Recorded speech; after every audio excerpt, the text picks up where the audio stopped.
Okay, I'm ready. All right, this time I officially warned you that I hit Yes. recording first. And I didn't leave the meeting because I was mad that you Yeah, started before I was ready. that's right. So, listeners, Laura and I already recorded a 5-minute intro, and then she hung up on me. Um, So Zoom does the thing where it tells you this meeting is being recorded, and I hit the wrong button. so it logged you out. It was like I was It's all like, of a sudden Zoom, talking to myself. if you don't consent, you can't play. That's But right. it feels weird because I feel like the "it's okay" button is the light colored button and not the dark colored button. I feel like the dark button is, I don't know, whatever. That's It really confused funny. me today. I'm not smart enough to use Zoom. I mean, are any of us really? Um, yeah, I can't explain to you how Zoom works. It's just magic. I just hit the button and people are on my screen. They're inside my box. Um, all right, so we're doing question and answer today. You've got questions, we've got answers. Um, before we do, what's our opening question? We need a warm-up question. And I We need to posed one warm to up. you, and you were like, I don't like it. Well, it's not that I didn't like it, it's that I didn't have an answer to it. So let me pose it to you, and while you're talking, I'll think of my answer. Yeah, hit me. What's a good story you've consumed recently? Over Thanksgiving, I watched Wednesday, which is the Addams Family sequel. Oh, Um, First off, Catherine Zeta-Jones is a vampire. She does not age, and that there is was a weird. vampire in. No, I mean like in Oh, real life, she's a vampire because she looks like oh, she's 20, even though she's like 50 something. She played Morticia. But yeah, so Mm. it's really great. It was I mean, it's Tim Burton, so it's got the If you like love Tim Burton, you're gonna if love you it. love to, and I don't love Tim Burton. I'm Hey. 50-50 on Tim Burton. But this one had really great, like for writers, I would recommend it because it's got really clear character growth arcs. Very clear. And he uses repeated scenes. Like he uses a lot of the stuff we talk about. Like there's a repeated scene of her roommate constantly trying to hug Wednesday. And so like that pays off in a character growth arc. And you know it's going to I'm not spoiling anything because the first time it happens, you're like, okay, I know exactly. And the second time it happens, you're like, oh, I know exactly where this is going. There's a lot of repeated scenes like that. A lot of repeated like scenes of like she sits in a coffee house and talks to the same person, but each time she talks to them, the conversation's a little bit different. They do that with the side characters too. So there's very like clear in a YA kind of way character growth. And it's a good study. Like I watched it and I was like, oh, this is a good writing study because it really does show character growth arcs that start in a direction and then fail and then go poorly and then kind of recover and then succeed in the end. So it's a good story for character growth. I enjoyed it. The other one I And it's want, about Wednesday Addams, and it's about who Wednesday I Addams, feel like, which is fun. It's a yeah, fun, and Christina Ricci is in it, but I didn't realize mhm, because she played the last Wednesday. She's yeah. not Wednesday. She's somebody else. I didn't realize it was Christina Ricci until like episode 4. I was like, hey, Mm, that's Christina Ricci. that's awesome. But yeah, Did it's really you great. see her Lizzie Borden? Huh? Did you see Christina Ricci's Lizzie Borden? No, It was really good. was it? I It can't was watch Lizzie Borden it was like stuff. 3 or I 4 can't years do it. ago. It was so good. I'll have to go Right, check it sorry, go out. ahead. No, that's great. But yeah, so it was really good show. The plot is like the basic plot, if somebody wants to know, is Wednesday has been kicked out of all of the public schools. So her parents have decided to send her to the boarding school that they graduated from, Nevermore Boarding School. And there is a lot of tension between the outcasts of the boarding school and the townspeople. Lots of tension. So and that's kind of the plot of it. And Wednesday is a detective in the show, which is interesting. Hmm, She poses herself as a crime writer. She's a crime novelist who is kind of murder she wroting it through this town. Um, which is interesting. fun. Yeah, it's fun. It is very like Tim Burton always has the same theme. Like his theme is always like they're like the people that are outcasts are only outcasts because of intolerance, and they bond together to build their own community. Like that's every movie he's done. I feel like that's the theme, is like we've got these people that are societal rejects, but the societal rejects are actually awesome, and they bond together. Even like his Batman, like Batman and Catwoman are like bonding over. Did not know he did a Batman. Oh yeah, he did Batman Returns with Michael Keaton. And Danny DeVito is the Penguin. It's super dark. Okay, that makes sense why that's one of my favorite Batmans. Yeah. And Danny DeVito's like has like black blood coming from his mouth the whole time. Totally Tim Burton. But it is this like, oh yeah, we're rejects because society's rejected us, and we're forming our own community. Even in that Batman Returns, you can see that theme. Like not really heavy. But anyway, that was, so I did that.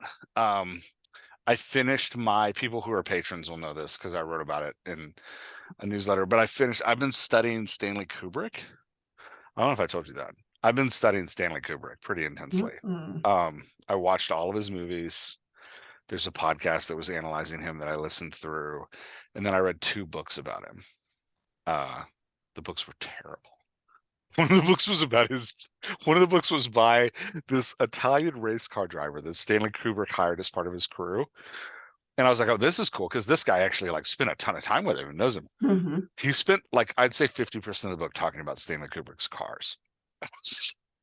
I mean, if you like cars, that feels like it would be yeah, a great book. but it was like he was, I watched Barry Lyndon, which is a movie I'd never seen before, and it's brilliant. And I was like, oh man, this is an amazing comedy. Like I laughed through so much of it.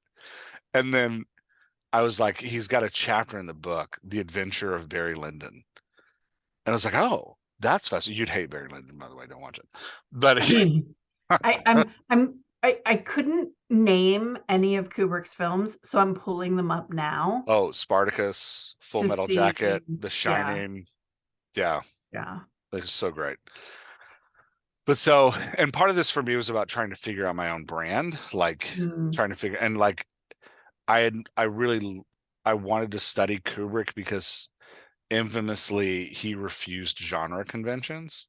So like he made Spartacus, like a giant Roman era war movie that was like this epic thing with these massive stars. It's got like Michael Douglas and Lawrence of Olivier, and then he did like he did a weird murder movie that's like a crime heist movie and a killing, which is about guys robbing a racetrack, and it's really fun.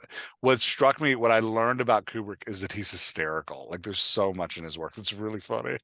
But so, and then he did 2001 Space Odyssey, and like he went hardcore sci-fi, and then he turned around and went, this military Full Metal Jacket, and like he did horror with The Shining. And so like I wanted to study him because I was like, this is how I feel as a writer. Like I just want to play in all these different genres.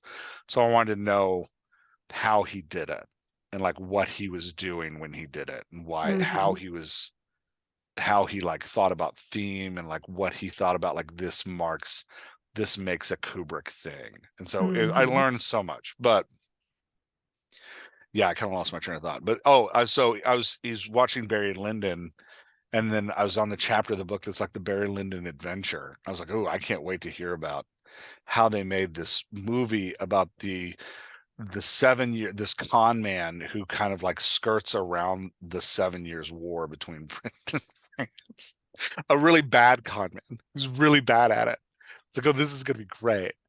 And so I was so interested in like the locations, like most of the movies lit by candlelight. I was like, this is really fascinating. Like I want to hear why he made these decisions.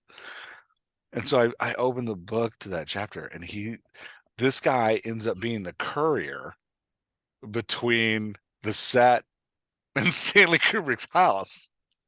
And so most of the book is about how long it took him to drive from one place. Most of the chapters about how long it took him to drive from one place to the other. I was like, oh, this is awful. So anyway, that was so not quite the biography you were hoping for. Not the biography I was hoping for. But I did get a lot of good study and research into it. But anyway, I finished that recently, and that was great. Like that's been a 6-month journey for me, and that was really good to like come to a close. Yeah, I'm trying to think. I did a I did, I was in this kind of like writing competition, I guess you'd call it. I don't know. It was to be a part of a cohort. And yeah, I got a bunch of I wrote a piece for it. They did not like the piece I wrote. They said Oh, I'm and sorry. that's okay. I mean, it happens. But they at the end of it they recommended to me 5 craft books. They're like, go read these craft books to improve your writing. It's like, okay. So I bought them all. I've been reading those. Some of them are really interesting. I'll try to list them out in the show notes. But yeah, they were really interesting. They are kind of like English 101 craft books. But yeah. And it's like I didn't think the piece I wrote was that bad, but I guess it was. It was Maybe it was absent a of all conflict. standard email that they sent to everyone they rejected. No, no, it was very personal. Just trying. It was very personal. But I appreciate, I love feedback. I appreciate it. I was like, this is great. Hit me and they were their feedback was spot on. I disagree with like some of the things they said I did was a mistake. I did on purpose. Mm, And I was like, oh, you didn't get the joke. mm. But is that their fault? No. Like they're just the reader. So like if the reader doesn't get the joke, it's kind of on you. You can't be like, well, the stupid reader didn't understand how intelligent I am. So dumb readers don't know that they should go buy all my books. Yeah. So anyway. So it's like, well, I guess I didn't tell the joke clearly enough. So yeah, but and then some of the things I was like, oh, yeah, I didn't do that. Like, like you're missing this in the piece. I was like, yeah, I didn't. I am. You're 100% correct. So anyway, but yeah, I've been reading through those. Those are good. But I don't remember. I'm bringing them up, but I can. They're like on the other side of my desk, Mm. and I can't. I'm too lazy to get up and get them right now. So I'll have to list them out in the show notes. I'm trying to think. And I feel like that's fair. Yeah, I'm trying to think if there was anything else. I watched The English on Amazon Prime. That was great. That is a weird Western. Not a weird Western. It's a beautiful Western about a woman from England, played by Emily Blunt, who shows up in Oklahoma, northern Oklahoma, at the end of the Native American War, and or the Native American Genocide, as we should probably call it, and is traveling from northern Oklahoma to Wyoming to find her son's killer. And she partners up with a Native American man who fought for the United States side of the war. And they are traveling through what is kind of the decimated population post-war of that. And it's yeah, I really enjoy. I grew up with my dad was big into Westerns growing up, as many evangelical men were in that age. If you ever want to read about that, there's a great book called Jesus, John Wayne, and I can't remember the rest of it. Jesus, John Wayne, and something. But he was obsessed with John Wayne. So we grew up watching a lot of Westerns. Um, Jesus and John Wayne by Kristen Cobes de Mm. Munoz. Great. Finn, if you want to know, if you want to look at the history of the evangelical church in modern America, that is a fantastic and troubling book. So, and John Wayne's role in the evangelical church in America is really fascinating. If you love Billy Graham, don't read that book. So anyway, but I grew up with Westerns that were very like sterilized, like, good people living in a town. There's a bad person that's like trying to rustle everyone's cattle, and the marshal shows up and fixes everything. And so there's been a kind of renaissance of Western storytelling over the last, I noticed it over the last 7 years, where Westerns have been coming out and being like, but I guess it's longer, because I think it goes all the way back to kind of Clint Eastwood's Unforgiven. But where they're like retelling Westerns and trying to be more, I would say, quasi-historical accurate. Although Clint Eastwood wasn't very historically accurate, but he was the first one that I felt like started to mess with that genre that I noticed. Anyway, there's another one called The Harder They Fall that really brings out how much of the Old West was actually racially diverse and motivated by post-American Civil War. So that was a rabbit hole I went down this spring. Was I researched a ton of like post-American Civil War to learn about how many of these cowboys were actually ex-slaves. Um, very fast, and how many of them were Confederate soldiers? And no wonder they were shooting each other all the time. Yeah, so that was. But this movie is, I think, it felt like, from what I know from like history that I've read, felt like a very true and bleak picture of the American West that is beautifully written, really wonderfully written. There's one scene that I do not understand, and if you watch it, you will know the scene I'm talking about. Why Emily Blunt does this one thing, I'm like, it is the weirdest moment, and I do not understand it. And if anybody understands it, feel free to write me an email and let me know what she's doing. It has to do with dirt. That's all I have to say. I do not understand it. Well, now I'm gonna go watch it just to figure out what Emily Blunt does with dirt. Oh, you'll be mad about it. You'll be like, what is she doing? Anyway, yeah. All right. Yeah. I'm not spoiling anything there because it doesn't make any sense. I There's mean, a you're scene just in the saying movie. Emily Blunt and dirt. I Yeah, feel there's like a you could scene in the say, movie where she completely covers herself in dirt. And I don't know why. It plays no plot purpose. Somebody actually looks at her and is like, you okay? She's just like covered in dirt. And I did not, I was like, there's a character beat here that I'm supposed to understand that I do not understand. But yeah, anyway. Clearly it wasn't for me. It's somebody well, understands it. I'm It's for excited them. to find out. Yeah. It does have a lot of British accent in it though. So Yeah. I need to warn you. I'm watching more British shows now. Nice way to expand your I'm horizons. trying not to immediately hate anything That's that excellent. I mean I'm so proud of you. I know.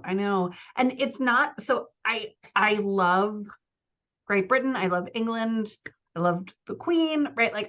But for some reason British humor just does not translate in my brain.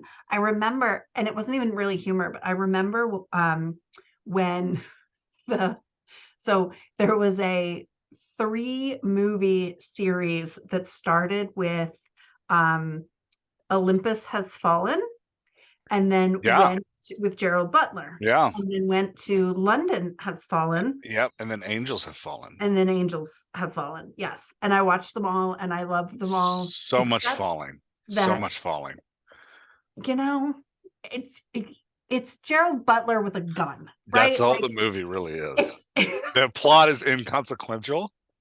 Besides, give this man a gun and right, let and him he's run going around. to fix everything. It's fantastic. I Yeah. love it. Fix everything with the gun. So I make Jason go to the theater with me to see London Has Fallen. Jason hates movies like this. Thinks Oh. they're, which of course makes us finding a television show or movie that we both enjoy Yeah. together like Yeah. Well, practically you have, for impossible. those who haven't listened to our other Q&As, you have a minimum explosion count Yes. that has to happen to make a movie good. Yes, absolutely.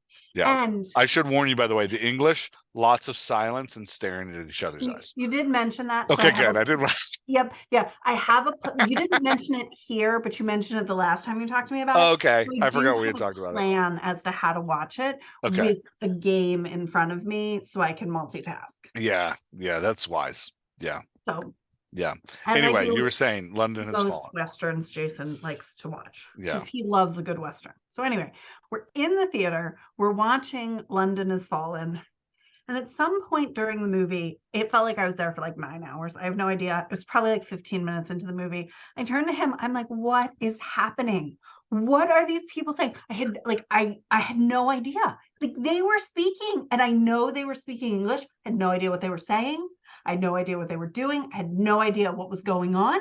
But there was an amazing explosion that was like a whole building came down. And Gerald Butler was able to get the president out. Sorry, spoiler alert, after 20 years. Oh, come on. The world. You know, these are not tragedies.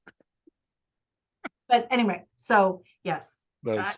I had a very hard time understanding the British accent, and now I'm doing much better with it. I still do not get most of their humor. It has Okay. to be explained to me, but Which is really, humor's really funny after somebody explains it to you. That's when a joke is really funny. that's when I like it the best. When it comes out of Britain. Oh man. Yeah, it reminds me, what you're describing reminds me of the time that I forced you. We were on a business trip and we had like an evening, and I forced you to go see Jupiter Ascending with Channing Tatum, which is some of the worst dialogue I like dogs. ever written. I like dogs. Dogs are great. I could Now, I I could have like to dogs. say, if anyone can pull that off, Mila Kunis could Oh pull yeah. it. No, the actors were doing all that they could. They tried so hard. The story was just, that was They another were one. I working. feel like I may have turned to you in the middle of the movie and been like, what is happening You here? did. Oh, you absolutely did. Okay. You turned to me and you're like, I do not understand. I've been awake this whole time, but none of this makes any sense to me. Yeah. It's really Oh, funny. Okay, so first real question. so I Now don't that we get to have answer what I've I'm consumed? sorry. Well, you told me you didn't want to answer. No, All right. Wait, no, you no. should answer first so I have time to think. Oh, sorry. Okay, It's not so about I'll go me. I'm fast. not listening. I know. I I'll go fast. Okay, so um if you haven't seen it yet, Ghosts on, I think it's on Paramount Plus. It's in hmm, season 2. It's about a husband and wife who inherit a house that's haunted. And the wife can see the ghosts, but the husband cannot. And all the ghosts talk to her all the time. And there is a ghost from like every generation. So there's a Viking, there's a native, there is a woman from like the robber baron ages, like her husband was a robber baron, like the nice. whole, and they do different episodes with different parts of their lives. There's a hippie who rarely knows what's happening. It's fantastic, and I love it because they do like the characters so well. Everybody is like the stereotypical person of their time. Nice. So That's funny, awesome. A lot of and they great don't take actors in it themselves too. too seriously. Like they do talk about why can ghosts walk through walls but not fall through floors, things like that. It's It's really, amazing. it's definitely amazing. That's fantastic. And then as far as books, I haven't read since my vacation in August, with the exception of the book that I'm reading for book club Yeah. right now, The Dialogue Doctor Book Club, Little the Thieves by dialogue. Margaret Owen. Yes, which is in a week. Mm-hmm. So, which December is 6th. pretty well on par for me. When I start a Dialogue Doctor Book Club book, is usually about a week before. Mm-hmm. But before that, like on my vacation, I read, and you and I have talked about this, but I haven't talked about it in the community yet, a book called Vox by Christina Dolcher, maybe. In the United States, women are only allowed to say 100 words a day, which when I told Jason about this, he's like, when do we start? Yeah. I was like, Does it have a plan of action? So what I found really interesting about it was the main character is a woman who has this count, and her 5-year-old daughter has this count.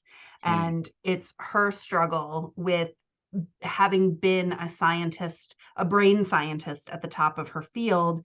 Now she's not allowed to read. She's not allowed to Interesting. talk more than 100 words. And here she's raising this 5-year-old in a house full of older brothers who are allowed to speak and talk and whatever. Hmm. And it's just really interesting to me how much dialogue there was in a book where they were limiting the number of words. Fascinating. The storyline itself wasn't my favorite.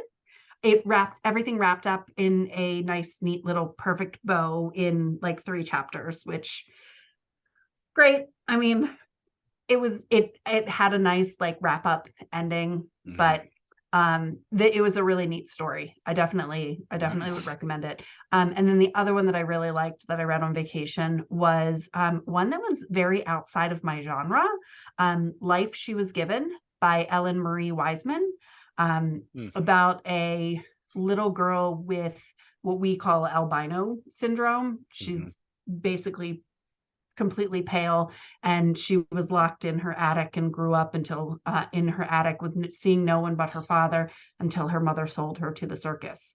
And then it was her like coming into her own as part of the circus community, where she realizes that she's not a horrible monster that her mother has told her that she is. And she ends up having this wonderful, fulfilling life. And which is, again, very outside of my genre. I tend to not read things that don't have explosions or murders in them. So, but awesome. It was definitely good. So yeah, that's cool. Those were my contents. I'm glad you stopped me and shared those. Yeah. I didn't, however, do a 6-month study on anyone's life. Now I feel like I need to. You know me. I obsess. I need to do better about creating an obsession. You don't. I obsess. You don't. It's not healthy. Not worth it. Okay. It's not healthy. Yeah. All right. So on that note. On that note, question number 1 from the dialoguers. In a DIY dialogue class, what would be some must-read books on the syllabus for a diverse cross-section of excellent dialogue examples? I like this question. Yeah, let's trade one at a time. You give one and then I give one. All right. So I feel like if we're talking about dialogue. Do we get to veto each other's syllabuses? Absolutely. Because you and I have very different tastes. All right.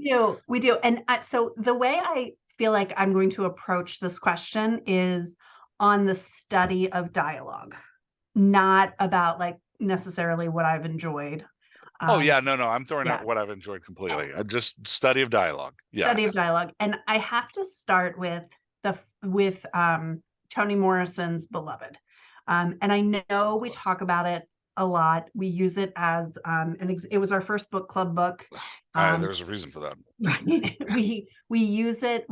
We use examples of it in our dialogue masterclass. And really, Toni Morrison was amazing. The way she crafted a character, the way she was able to pull you into a scene. Again, a book very outside of my traditional genre of like, because suspense thriller is what I read when I read for fun. And I would not say Beloved is a fun read. It is an emotionally. No, it is not a fun read. Tragic. But I would definitely recommend that everyone read it. But the way she is able to distinguish characters through just dialogue is masterful. Yeah, I learned a ton reading it. It's amazing. Okay, I'm going to put out there, and this is a weird one because we used to joke about it all the time. We do less, but David Foster Wallace's Infinite Jest. The dialogue is so good that there is no plot.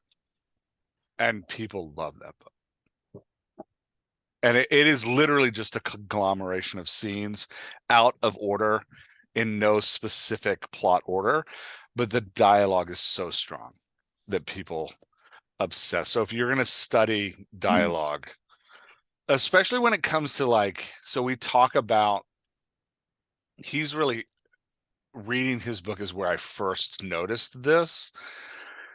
The idea that exposition comes between segments, that you have a segment of dialogue and then in between those, and the segment is based on a topic or an emotion. And then between those segments, you place your exposition. Reading Infinite Jest is where I learned that. It was like, oh, that's where I first noticed it. And then once it's kind of like Save the Cat. Once you see it everywhere. But that's how I saw it and I was like, oh, look at what he's doing there. And then I started picking it up everywhere. But yeah, so I don't recommend you read it except to study dialogue. Again, we're not talking about books we like. It is a challenge. It's funny, when I was in theology, we used to talk about the big challenge was to read all of Karl Barth's dogmatics because there's a nonsensical amount of them. And so it was a big deal if you could finish all of it. I feel like Infinite Jest is that way. If you finish Infinite Jest, you get some kind of trophy. They mail it to you. But yeah, anyway, there's like a button at the last page of the book. It's a magic button. If you finish all the book, the button appears, and you can press it and you get a trophy. That's not real. It's actually just a microchip. As soon as it scans your eyes, That's right. it And it automatically. knows from how Mhm. dead you are inside if you've actually finished the book or not. Yep. I'm just kidding. Yep. Again, it's great scenes. All right, what's your next one? I feel like a broken record here because I feel like anytime we get asked for these books, I have Are the you going to same say take-home. Hemingway? I'm not. I'm saving Hemingway for you Oh, because I thanks. know you're going to say I Hemingway. am. No, I'm gonna say um TJ Klune, The House on the Cerulean Sea. Yeah. Right. And for this one, you know, if Toni for what Toni Morrison was able to do in crafting and staying true to a voice and modulation, TJ Klune was able to create a scene by taking those voices Hmm. and putting them together. So if you're looking for an example of the difference between a two-person scene, a big cast scene, and a crowd scene, Clune is the way to go to see those differences, where Yeah. every voice stays a Yeah. part of the conversation. Yep. You don't ever lose anybody, especially in his big cast scenes. I Yeah. mean, we've all read books where we're in a big cast scene and we have no idea where people are Where and they people come are. and they go.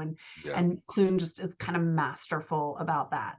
Yeah, he's got all those kids in the book too, that like keeping Mm-hmm. them all wrangled in those big cast scenes is really incredible. Yeah. Okay, I'll do Hemingway, The Sun Also Rises. Why would I put it on a syllabus though? Is because again, it's one of those books that's like the dialogue is so pure in its structure and like especially in how he uses dialogue tags that um and how he doesn't use them, like his mastery over maintaining a conversation that is about nothing but keeping you so engaged Awake.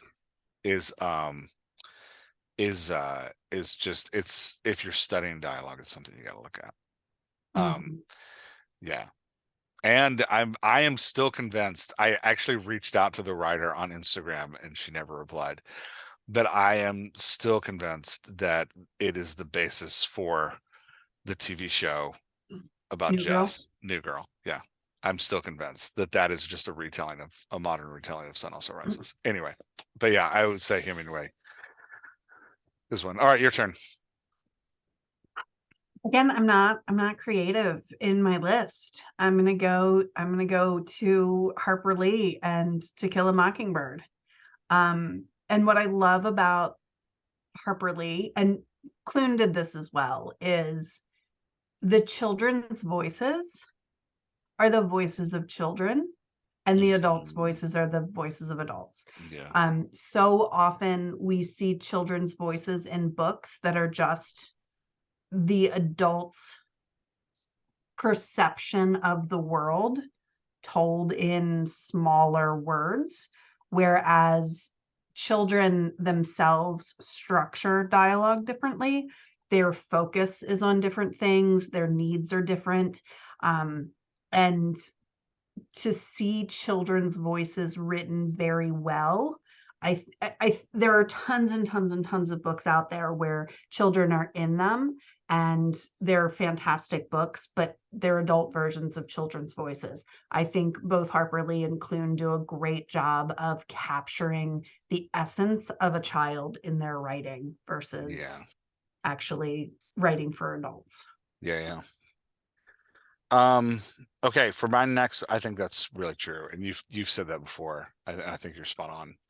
Um, I don't know if you said it before on the podcast, but you said it before to me. I I think you're feel like spot on. anytime anybody says children's voice, I'm like, time out. We have Harper to talk Lee. about Yeah. this. I'm like very, Yeah. We've definitely been in editing sessions where you've talked to somebody about that. yeah. Um, yeah. So I would say my next one, and this is a little bit of a weird one. I really just have two more, but my Okay. next one is the screenplay for Glengarry Glen Ross by David Mamet. Um, This one's new. I haven't heard of this one yet. he I haven't talked about this. Maybe. I mean, we talk a lot, 15-year friendship going on here. So who knows what we've covered? Yeah, Plus a volunteer job and 2 work jobs that's true. together. That's So, true. It's yeah, Mammoth is a master of artful conversation. And like Glengarry Glen Ross specifically, he has these great moments where someone is talking on a phone and you only get half the conversation. I'm pretty sure it opens this way. mm, And it is incredible. Like looking at the dialogue, you're just like, wow, that's how you do that. So like again, like not necessarily a fun read. mhm. Um, I read it because this was back when I first started writing. A lot of like very famous writers and comedians say it is their favorite play/movie. And so I was like, I'll have to check that out. And I read it and I was like, oh, that's why. So I used to have a quote on our office wall. Um, the writers that we used to call composers because we use the program called Composer. And so I had a quote for the writers above the coffee pot from Glengarry and Ross that said, "Put that coffee down. Coffees." The quote is, "Put that coffee down. Coffee's for closers." And I had coffees for composers. Anyway, that was my own little fun joke in the office. But yeah, and it's a quick read because it's a screenplay. So you just get the dialogue, but studying Mammoth's dialogue is totally worth it. Yeah. Nice. And you said you had another one? Yeah. Do you have another one? I That's don't. okay. I mean, I feel like I should, but I don't. that's 6. Let me real quick scan my bookcase. I do have another one, but it's a weird one. Um, yeah. So a place that I really learned I would say I learned to write dialogue long before the dialogue doctor, long before I started even writing, was I used to read court transcripts. Um, Really. yeah. So you can get them online. They cost $3 a transcript now. I'll still read Learning them every once in so a while. much about you. I know, right? Yeah, 15 years. This is stuff you didn't know. So I started after my dad died, which was 99, 98, 98. When my dad died in 98, he left behind, he was in a really intense court case and he left behind like boxes and boxes and boxes of court transcripts. And so this was long before I ever thought of myself as a writer. I was like, I'm going to look at those and see if I can do something with them. I still have them. And actually when Jay Thorne first started talking to me about the dialogue doctor, he was like, we were talking about my fiction first, and he's like, what are you doing? I was like, I feel like honestly I'm just writing books trying to get good enough to actually write my dad's story. So but like that's like, when I'm 70 I'll finally put this thing on paper. But I started reading court transcripts from him, and then as a pastor, like in my former life as a pastor, I spent a lot of time in court listening to people talk, and I think that's where I actually learned voice modulation, is because there are fewer places where emotions are as raw as in court, and court transcripts are great because that person behind that little typewriter is just writing down every word and utterance that is said. They are just like pounding it out. So if you ever want to see like raw, unfiltered dialogue, you can just Google court transcripts. You can get a bunch of them online. Do not read Supreme Court transcripts. So all the Supreme Court transcripts are free. Don't read those because they're prepared speeches. They're not. They are not loose dialogue. Those lawyers are like presenting cases and they're very polished. What you need is a witness on a stand. That, that's when court transcripts become just fantastic for learning to listen to people and to hear the emotion change in their voices. It's really great. But yeah, that would be, if I taught a college level course on how to write dialogue, we would read some court transcripts. It probably is a starter. to be like, hey, let's just listen how people really talk for a little bit. Read them out loud. Like listen to the stumbles and the ums and the like weird of like, what did you just say? I just said this. I don't think that's what you said. This is what I said. Are you sure that's what you said? This is what I said. Please read back what the person said. The person said blah blah blah blah blah blah blah blah blah. Okay, well, what I meant to say was, right, like so just getting that like rhythm of how people talk and seeing how it lays out on the page is really great. So yeah, I would recommend reading if you really wanted to like see how people honestly talk, read court transcripts. But I haven't done it for years though. Now that I'm sitting here thinking about it, it's probably been so maybe 10 years since I read court transcripts, but it used to be a weird thing that I did. And I was spending a lot of time in court too with people that needed support, not as a lawyer, just as like a kind advocate. We're like, oh, you're going to court today and you might go to jail. Yeah, I'll sit with you. I'll do that. Yeah. I don't have anything else to do with 5 hours of my day. But yeah, anyway. Any others come to mind for you? Not right off the top of my head. Okay. No. That's fair. So I'm really bad at remembering books that like when I latch onto a book, I latch onto the emotionality I felt when I read it. I don't necessarily latch onto the story, or I latch onto how I feel about spending time with the character. Yeah, I But think that's what every reader does. They right, remember the emotion they feel. right. But like Yeah. trying to actually say, I can list off 50 books that I loved and made me feel, which 9 times out of 10 is going to translate into amazing realistic dialogue. But to be able to point to a book and be like, that I haven't already talked about on the podcast, not that I haven't talked about these other 3, but talked about them in a different context this time. But like, to be able to point to them and be like, so what I liked about this one was it did this and you should go to it for this. I've talked to some of the people I've coached, and when I'm really into the story, I forget that I'm supposed to be editing, because that's what you want your readers to do, is you want them to fall in love with your story and not think about the fact that you're reading a story that you're just with somebody's life. So I will do a better job next time being prepared with more answers. Your answers were great. I think you don't need to apologize for anything. I use the same ones every time.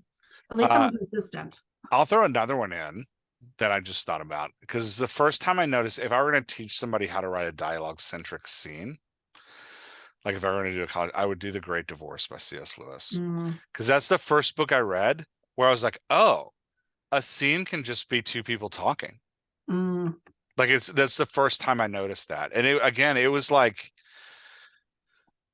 oh man, probably a decade before I started writing. I remember reading it and seeing the words on the page and being like, this is weird. This is just people talking. Like, especially the back half of the book.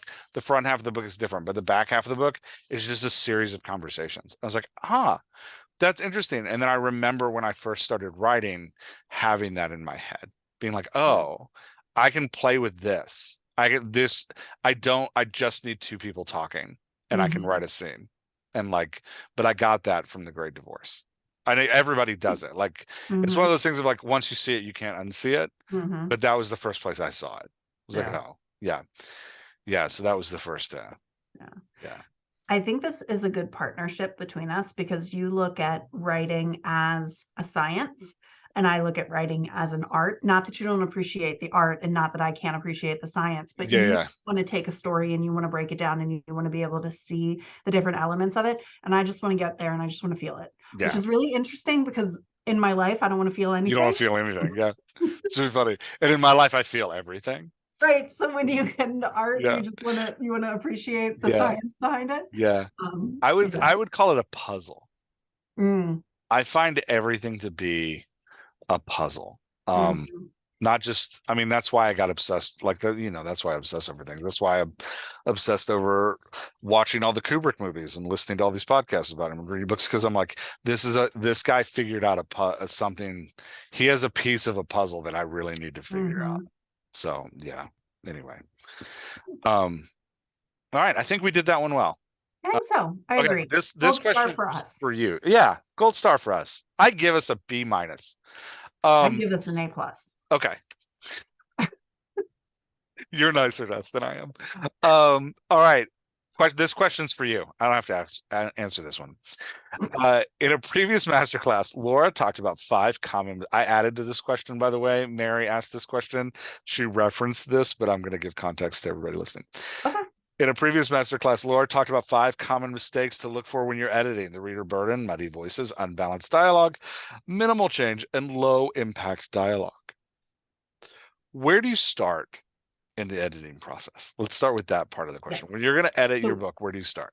before I answer the question, I want to just give a quick one sentence about each of the 5 mistakes. Oh, nice. Because I think it's not fair for people who haven't been able to be in the masterclass to figure out where to start if they don't know what these 5 mistakes are. Fair. So, and I'm actually going to take them in a different order than you wrote them.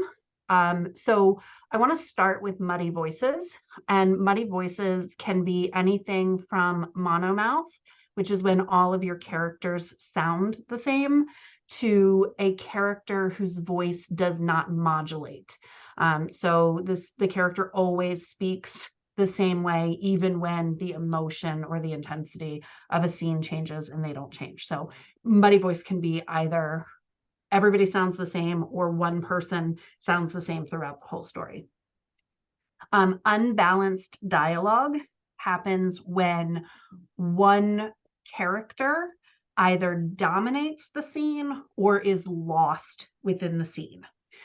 So when you're thinking about dialogue, you don't necessarily want everyone to say the same amount of things, because that's part of when you're creating a character voice, that's part of the pacing of that character's voice and the cadence of that character's voice, where they're going to talk a lot or they're not going to talk very much. But you don't want a character who talks a lot to take up too much space on the page, because then you start to lose your other characters, and you want to balance them. Mm-hmm.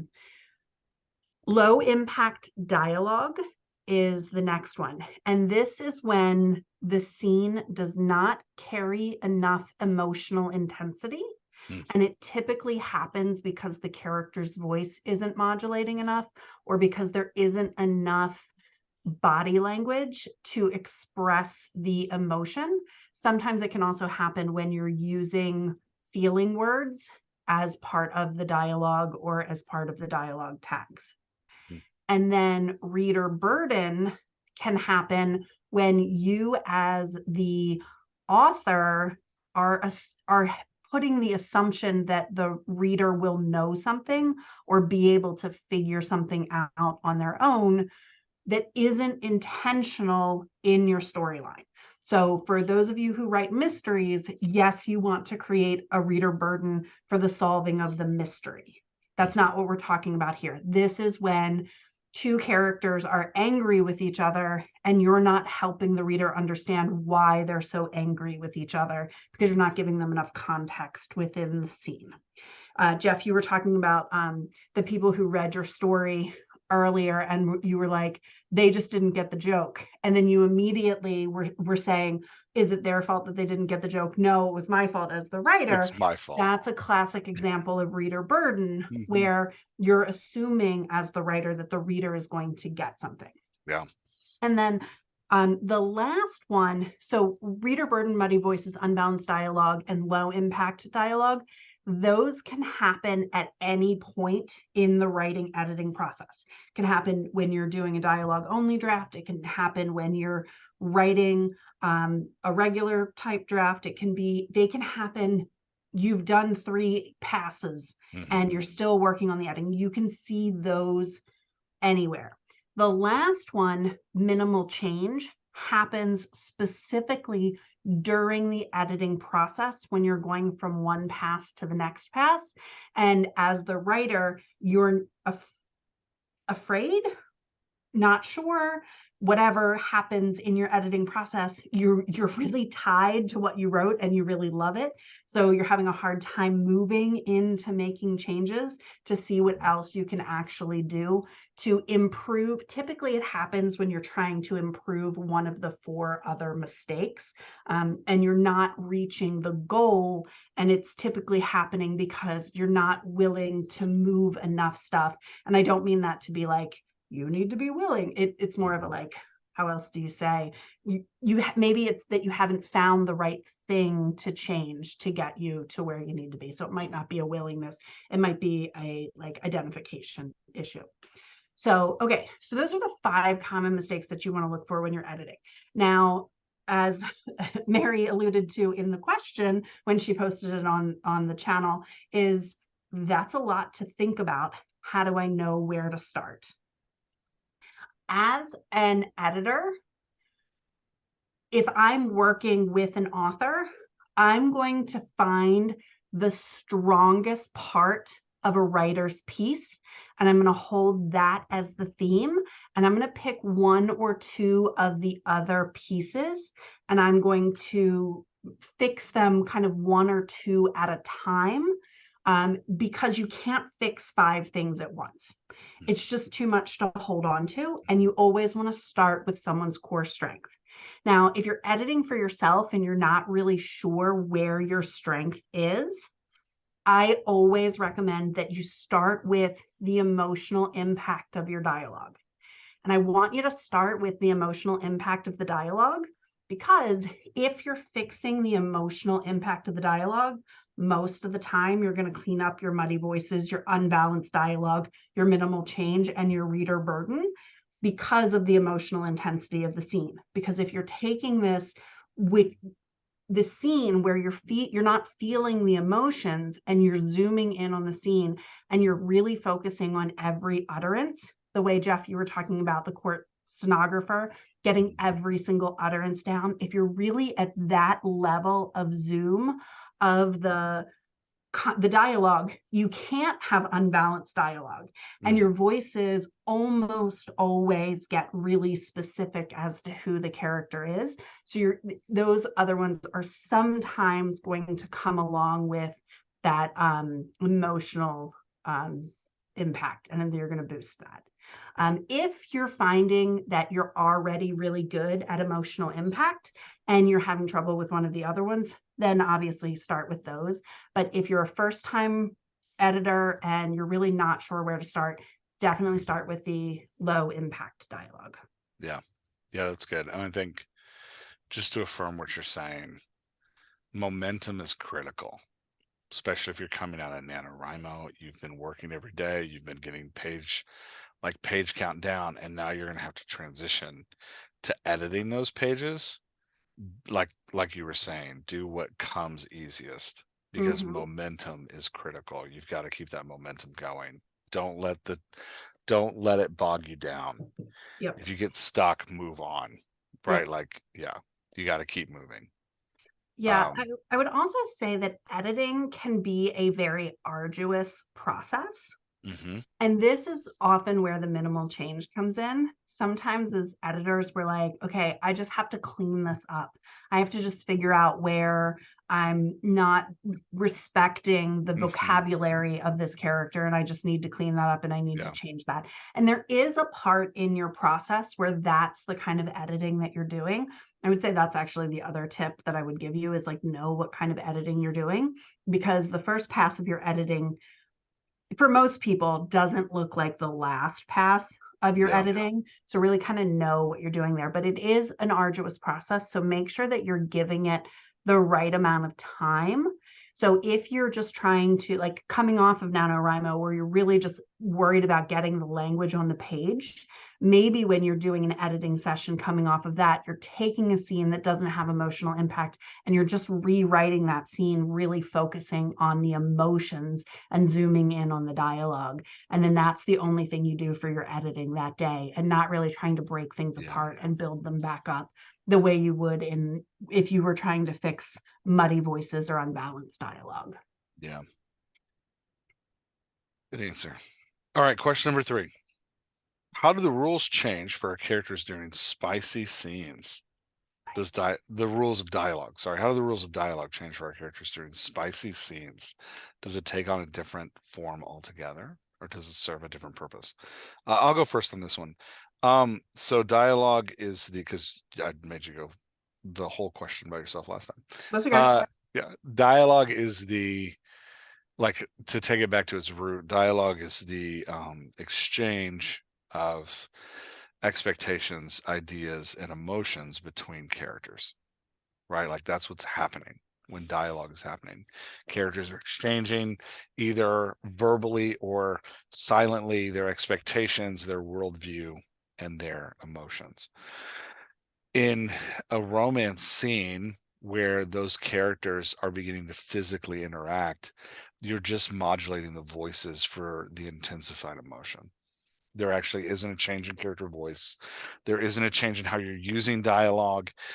The body language, like, we talk about, there's 5 parts of dialogue. There's the vocabulary, the topics, the body language, the rhythm of the utterance, and the rate of the exchange. The rate of utterances in an exchange. So those things modulate based on the emotional power of the scene. So, depending on how your character voice modulates as they experience ecstasy, you want to modulate their voice toward that. Or, let's say that they, and let's not assume that all characters are going to express the emotion of ecstasy through their dialogue in the same way, right? Like, so you got to think about your character. You got to think about how they're going to change, how their voice is going to shift as they're experiencing this new emotional surge, and then mimic that in your dialogue so that the dialogue illustrates the emotional change as opposed to you having to tell the reader. And now they're really happy, right? Like, so it's that, but the rules don't change, and the rules actually are what brings about the emotional component. But you do it through voice modulation. Yeah. Laura, would you change or add anything to that? No, that's exactly what I knew you were going to say, and it's exactly what I would have said. Super It's really relatable. it's just another modulation. And if you're using the character wheel or the character chart Right. matrix Yeah. table, what do we Whatever call we're it now? calling it now. The free tools in the Go find free a free tool. toolbox. Yeah. If you are writing a book with a spicy scene, you want to make sure that you have a column for that modulation for those characters. Yeah. And And if you're writing a real spicy scene, like you're doing like erotica, you're going to need a couple modulations. There's not just like, you'll need a modulation for your foreplay, you'll need a modulation for engagement, and then you'll need a modulation for ecstasy, and then you'll need like a modulation for post, right? Like, so, which may look like foreplay, but that really depends on how your character speaks. So it's that, like, and all of that, remember, like in a really good love scene, all of that is emotional communication that's being done through dialogue. So, you know, well, I didn't mention this one, but I was watching with Wendy I was watching it over her shoulder, my wife, a show called Fleischman is in Trouble, and it's about a divorce. And there are a couple sex scenes in there that are not loving, and the emotions are very different. And the character dialogue and the use of silence between the characters is very interesting. So there's some things that are like, you just, it's, don't assume that every character sounds the same, right. and figure out what your character sounds like in that Yep. moment. Yeah. If you're looking for examples of what dialogue can look like and look like well in some of these spicier scenes, I think it's season 4 of The Marvelous Mrs. Maisel, where she has a relationship with the other comic. Yeah. The foreplay in their sex scene, and actually not just the foreplay, like the whole communication between them, the dialogue that happens there. And again, remembering that dialogue isn't just the words that come out of their mouth, but the body language and like the back and forth in the play. That one's a really good one. Shoot, there was another one. That I thought of just as I thought of Mrs. Maisel. And now I've lost it. You were talking about the divorce with the Americans. Yeah. Because in the Americans, for those of you who aren't familiar, was it on FX? I think it was an FX. It was on show. FX, yeah. They're Russians who are embedded in the US as US citizens, and they're constantly playing different roles, but they are put together as husband and wife. So the roles in their relationship, in their physical intimacy, change almost every time they're physically intimate, especially after you see scenes where the two core people are sexually intimate with other people. Yeah. So like if you're really looking to see how a character can modulate in different scenes, I think that show is really great from a dialogue perspective when you're talking about one person being different people. I think that's pretty cool, but that's definitely one where the physicality between them ebb and flow. Also like in the later seasons where he starts to doubt their mission and she's true to Mother Russia, like the interactions and how that plays with their relationship with each other, I think becomes really a good study on how the dialogue, both the verbal and the physical, can play between two characters. Yeah, that's great. Are we ready for question 4? Do you have anything else to add? Question 4. All right, question 4. How would you handle scenes where a POV character isn't very aware of others' body language, can't take it all in at once, or maybe is not even self-aware of their own? Do you want to tackle that one first? I can speak to it, but if you want to go first, it's your turn. I would say, and listeners might feel like this is a cop-out, but this is just a modulation of a voice. So like creating your character's voice to how does someone who is not self-aware or not aware of others, how does their voice sound at their base and how does it modulate? They may have more questions, they may have more silence, they may have more looks of confusion on their face. So that's why I feel like my answer is kind of a cop-out. Like, yeah, no, it's very true. It's a good answer. To add to it, I would say so what's tripping me up in the question is the statement POV character, because that implies to me first person. And if you have a first person character who does not pick up on other people's social cues and you're writing in first person POV, that I think could be an incredible book. Communicating from a first person perspective that the character isn't picking up on other people. The question is, how self-aware is that first person character? Is it like the movie Memento, where the character, the first person, because that movie is first person POV, there's a running narration through the entire movie of the character's inner thoughts. But that character's highly self-aware that he remembers nothing. So he's constantly talking to himself about what is happening.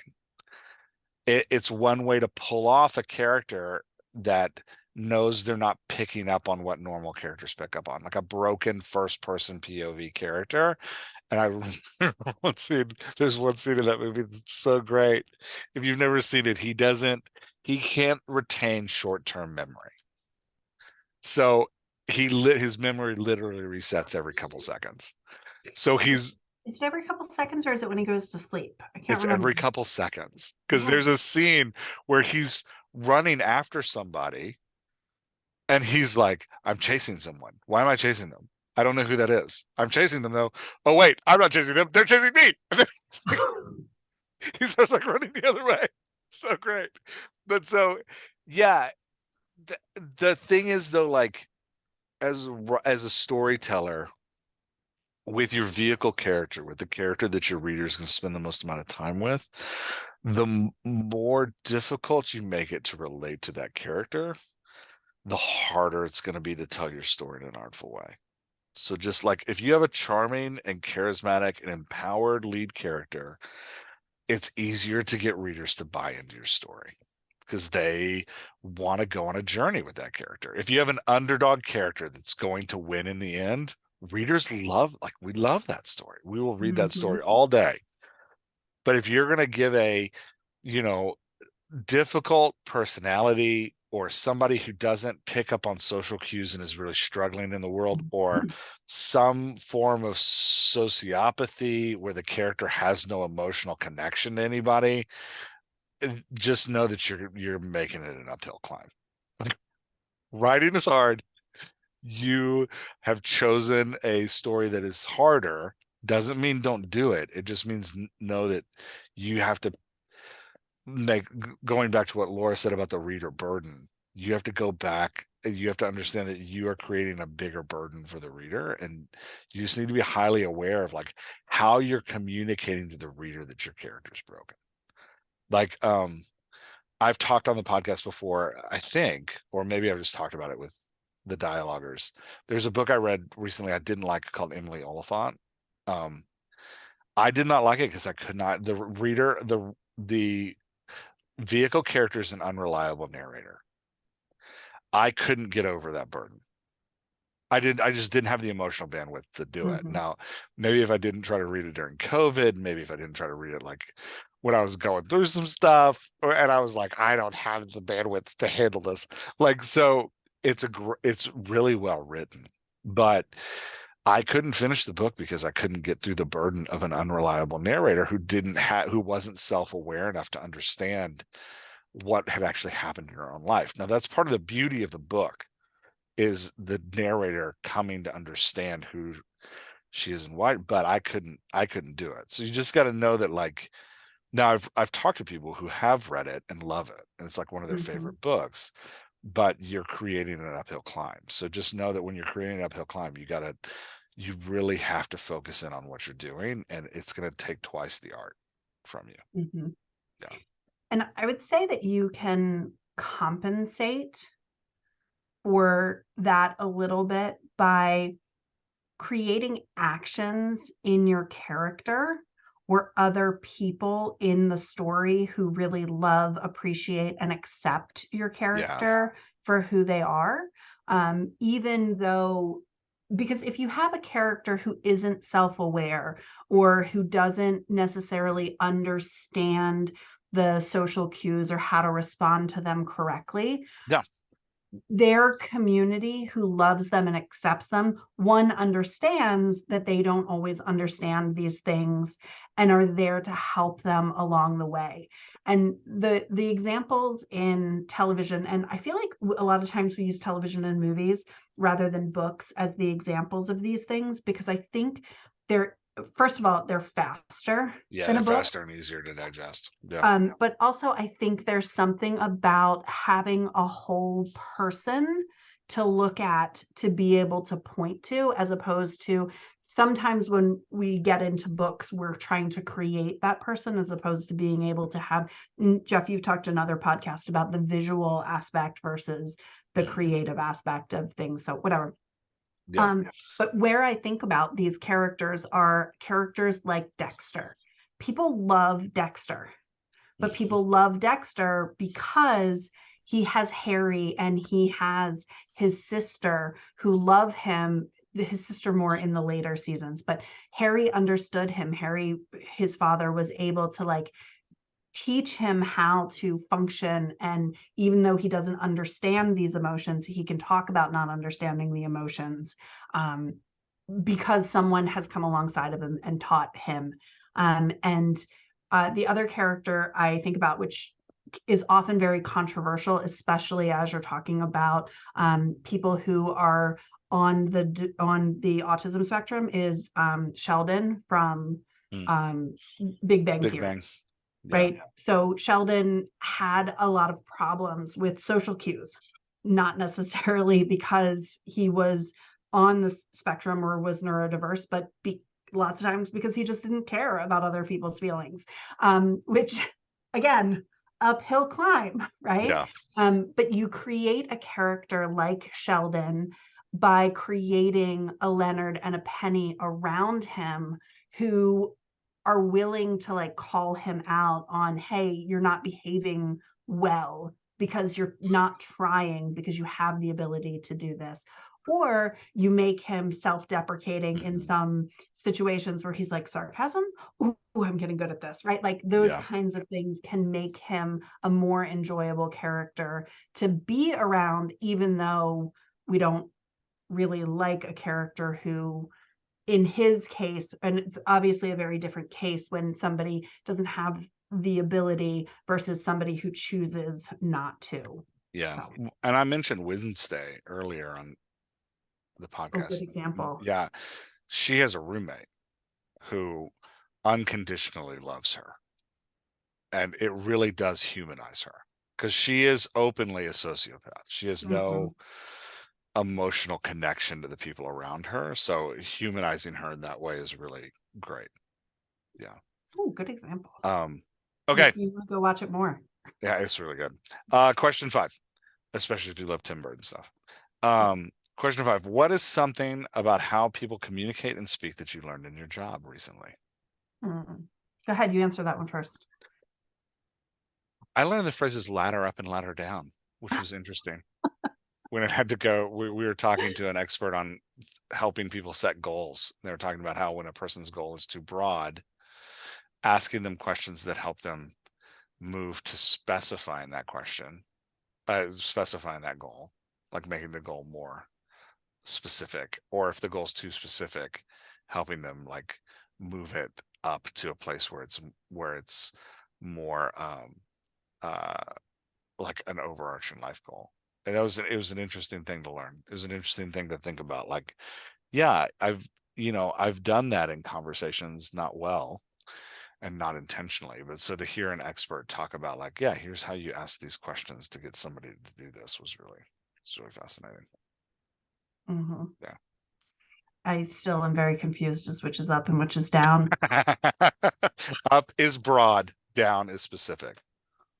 Yeah, you say that. That does not make sense to me.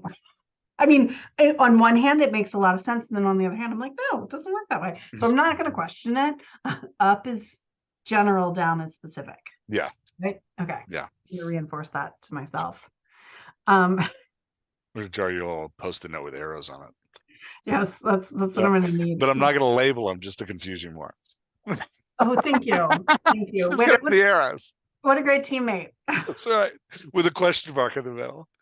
Up, yeah. down. Again, less to help you, more just for my amusement. Yes. Yeah. Yes. Because this is all your Shutter Island. That's right. And every once in a while, I'll come to your computer and I'll just turn the post-it note over. Which is going to be hard since we don't work in the same physical. We don't work. Yeah, we're virtual. Yeah. My plan is foiled. Anyway, have you learned anything recently? I wouldn't say I've necessarily learned it, but I've seen it reinforced more, is that modulation in a character changes and can change over time. So I think about this like from an author writing a series. We often say like you start a book and you have the character wheel chart for your book and you have the character's voice and you see the modulations for the voice. And then when you go to start your next book, you can't just use the exact same character wheel chart for your second book because your character has gone on a journey and theoretically they're going to end in a different place than they start. Yeah. Unless they're Jack Reacher. It's a different case. Go listen to another podcast. We've talked about that. I'm not going to get into that. Yeah. But to see kind of like, even though a character is in the same place, meaning like the same situation, in a different book in your series, you can't look at the dialogue and say, oh, well, last time I wrote it, this was their body language and this was their cadence change and this was their pacing change. I'm just going to use that again here. You want it to be different. Yeah. I've seen that more and more at work. So it wasn't necessarily that it was new, it just reinforced it differently. Sure. Yeah. So that's cool. Yeah, that was my nice. That was an easy one. I like it when there's no right answer, which is just what have we learned? Yeah. I can say whatever I want. Isn't it all of them? Isn't there no right answer for any of them? I don't know. I feel like some of these have right answers that we got wrong. All right, question number 6. What's your favorite thing about working with clients when you're book coaching? Do you want to start this one or do you want me to start this one? User's choice. You're the user in this instance. Oh, I'm the user? Yeah. All right, well, then I'm going to go first because I'm already talking. How else do you do that? So in addition to like the general, just getting to know people and spending time with them, I love to be able to help someone realize their vision, because people, when they create art, and that's what writing is, right? Like it's a passion. You have to love what you're doing. You have to want that. And you want other people to love your work as much as you do.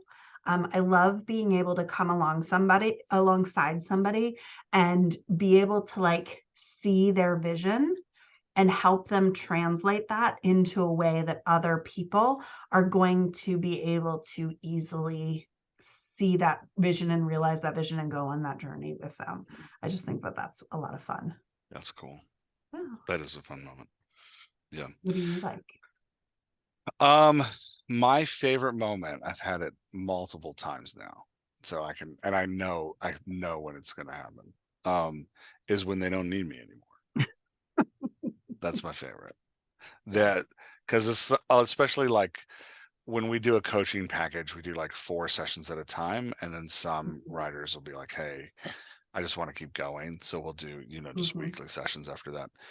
And there are moments where a writer will send me 6,000 words, and for about 3,000 of them I have no notes, which is rare because I usually have like 50 notes a page. So to get no notes from me is a big deal. And it's happened now multiple times where they've sent me a first draft and I'll be like, I got no notes and you shouldn't pay me anymore because we're done.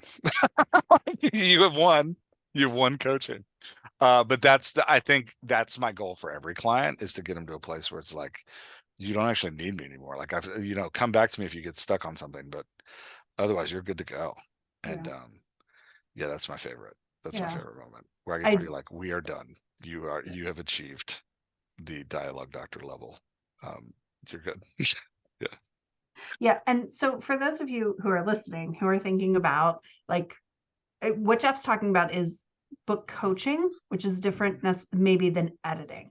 So when we're coaching a client, we're helping them build their dialogue specific skills. That's different than editing with a client, right? Like you can have all the dialogue specific skills that you want and still want somebody to come along and help you with your editing, because there is an editing element to it too. And even if we say, okay, you have all the dialogue centric skills that you need, a client can still say to us, hey, but I still want you to edit with me, because there is that as well. I have 2 right now that every time we get on a call, I'm like, I don't have any notes for you. You did great. So let's just talk about the things that you did that were really good. And at the end of every 4 set, I'm like, I'm happy to keep working because I like you and I really like doing this, but you don't actually need me. No, I do. I do love that. When I work with somebody and when we like work and we talk about a scene and they send it back to me for like, hey, can you give me more notes? And I read it and I'm like, this is exactly what I wanted to read when you told me what your story was. Yeah, and as a coach, the job changes at that point because, like, Yeah. I mean, just to let you know how coaches work, like at that point, I become more accountability as Yeah. like, we have a session coming up and you have to give me pages. Like, Yep. so, there is a role. I do continue to play a role. I do Yep. understand that. But as far as like teaching you things, I've had several moments where it's like the teacher, the student has become the master, and I shall now take a step to the side. Yeah. Anyway, That's right. the podcast is now yours. That's what happens. If you beat me in coaching, I give you the podcast. I'm just kidding. you, you and now the dialogue doctor. It's like the Highlander. There can only be one. And when you cut my head off in coaching, you get the, I don't know. It's late. I'm losing it. I feel like I should go watch The Highlander now. People talk about it all the time. I've never seen it. I But don't know how you'd feel about it. I That would be an know. interesting watch for you. Yeah. Yeah. Yeah. But I feel like its time has passed. I feel like Oh yeah. it's like the Goonies, right? Like if you watched the Goonies as a kid, you can be like, oh, the It's a Goonies. different movie now. If you didn't Yeah. watch the Goonies as a kid, which I never did, Yeah. like I I can't go back and watch it now. I haven't revisited Highlander in probably 2 decades. I do remember a specific scene where they're just driving around town running people over to heavy metal music. It's very like late 80s. If I can watch it on Netflix at 1.5 speed, Oh, maybe. you totally can do that. That See, is not a problem. and that's the thing is like only Netflix gives me the ability hmm to watch things at Netflix and YouTube. Yeah. I Yeah. need the rest of my life to allow me, To go to 1.5 speed for you. yes, That's funny. or like I'm listening to Little Thieves at 2.5 speed. Oh, wow. Yeah. That's intense. I can't I do will that. tell you that I had to work up to it. I started at 2.2 and I had to go back down to 2 and then I was able to go to 2.3 and then I was able to go to 2.5. Whew. No, I would miss too much. I can't do that. I'm at Mm, 1.5 is about all I can do. yeah. That's about it for me. Yeah. Yeah, no. 1.5 a lot of times still feels too slow. Yeah. Now, if I'm listening, the problem is if I'm listening to an audiobook and not reading a physical copy, it means I'm usually doing other things. Yeah, that's fair. Yeah. I do it like when I'm driving or when I'm putting together a puzzle. So I don't really have to, a lot of that becomes like just like reactionary. Yeah. I feel like when you've driven for a long time, there's a lot of disassociation when you're driving. Yeah, there is. Yeah. So, Yeah. I tried recently. We're totally off topic now, but this is well, just that was all of our questions. that was all of our questions. We're done. I tried recently to do my dad used to be able to do this. And I tried it recently. It was a miserable failure, but I tried to write and listen to a book at the same time. Oh, And it was my dad could do it. And I could what would he be writing and what would he be listening to? oh man, my dad would be taking notes on one thing with his right hand, typing something completely different on a screen with his left hand, and talking on the phone with somebody. And all three things were different. I know. I know. Yeah. I am not that I have not achieved anywhere near that level of Well, I mean, just to have the ability to write and type yeah. at the same time. Was he a drummer? No, he was a surgeon. Well, Yeah. okay. Yeah. Well, Yeah. He also could speed read. So he would take flights to Africa from the United States and mhm. he would knock out like 4 Clancy novels Nice. in it. Yeah. That is a skill that I want to build. I know, me too. And I haven't. I'm a very I slow know. reader. Yeah. So just because your father was a surgeon does not mean he also couldn't be a drummer. He was not a drummer. Okay. Yeah. He actually had a kind of he had no rhythm, but he also had kind of a disdain for musical instruments. I don't know. That's not necessarily true. He would always just tell me I'm not allowed to play the guitar because it would ruin my fingers if I ever wanted to be a surgeon. I mean, I can understand that. Yeah. And I was like, but your friend who's also a surgeon plays the guitar. And he'd be like, well, you can. All right. So but I'm not maybe gonna be he a just surgeon. didn't want to hear Yeah. you practice the I guitar. mean, that's very possible. My parents were very happy when I gave up on the violin and very happy when I gave up on the piano. Yeah, for middle school band, I brought a trombone home. That was a sad day for my parents, I think. Yes, but you at least have musical ability. And I mean, on I, the trombone, it's questionable. yes, but you can sing. You can Yeah, understand and appreciate music. yeah. I just am like a wailing cat. It's bad. That's right. Fun fact, I was a music major for a year in college, and I was so bad, my voice teacher told me, I will give you a C if you never come to choir again. And I was like, deal. Excellent. All Yeah. right. So All we did right, have a we did side it. question. That What'd was you say? great. Do we want to talk about the side question? No, Okay. we want to hold that for later. Okay. That's a dialoguer thing. Well, yeah, Okay. if you want to know what the side question is, join the community. Yeah, so I guess we're done. Good job. Bye. Bye, everybody. This was fun. Thanks, everyone. I am stopping the recording now. Yeah, I'm You looking. I'm have, trying. I know you I'm have to stopping say the it. recording. I'm stopping it.